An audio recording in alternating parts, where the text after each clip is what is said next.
This boy was an artist, a yarn sculptor, but apparently no one seemed to understand what his art was about. Every other art on display was sold out in minutes, but his remained on the shelf, making his boss furious with him. As he went home disappointed that day, he had no idea he was being followed by the bartender. He stopped at the ATM to get some cash, but his balance came out empty. A drunk white lady asked him for help, and he kindly chose to help her, but she was too drunk, and she unexpectedly accused him of being a thief.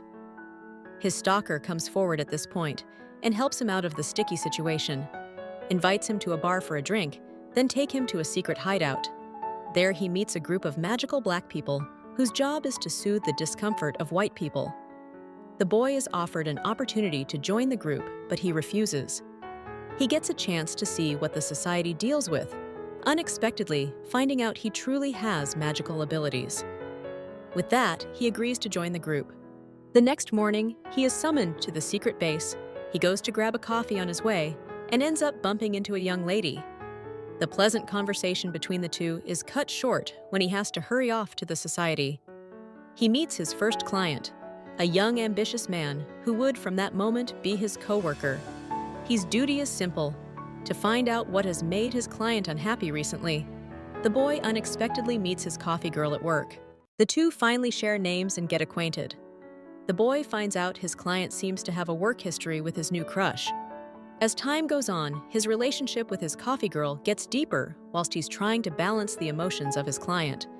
Tragically, his client announces his newfound feeling for his coffee girl. This put the boy in a dilemma. He speaks to his coach at the Magic Society.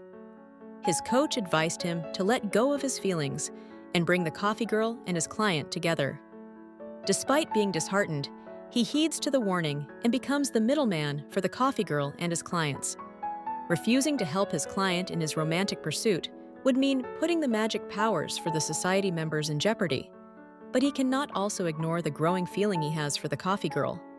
Still, the two of them remain friends. Then one day, after a stroll together, they almost share a kiss.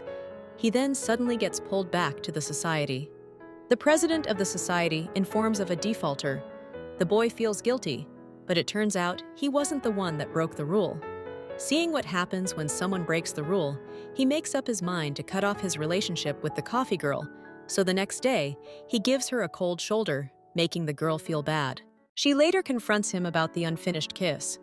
He denies having the intention of being more than friends, leaving the girl heartbroken.